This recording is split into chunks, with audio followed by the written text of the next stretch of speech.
Les annonces du secrétaire américain de la Défense, Lloyd Austin, sont intervenues peu après l'arrestation par le FBI de Jack Teixeira, 21 ans, membre de la garde nationale aérienne du Massachusetts.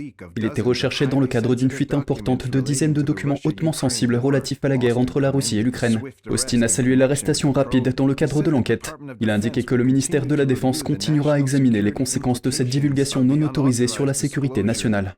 Je peux vous dire que nous prenons cela très au sérieux. Il a assuré aux Américains que la mission du ministère de la Défense et de la communauté du renseignement restait inchangée. Rien ne nous empêchera jamais d'assurer la sécurité de l'Amérique. Le suspect Teixeira est un spécialiste en informatique, responsable des réseaux de communication militaire. Les fonctionnaires pensent que les documents du Pentagone ont été divulgués dès le début de l'année sur des plateformes comme Discord.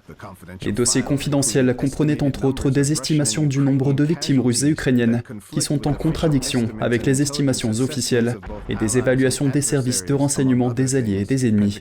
Le porte-parole du Pentagone, le général Patrick Ryder, a réagi à la fuite.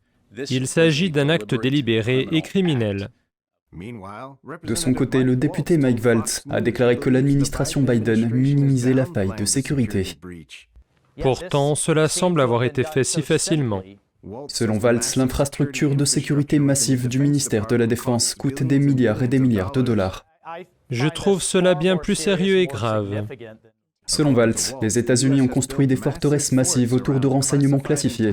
Mais ce sont les initiés qui semblent constituer la plus grande menace. Daniel Monaghan, NTD Actualité.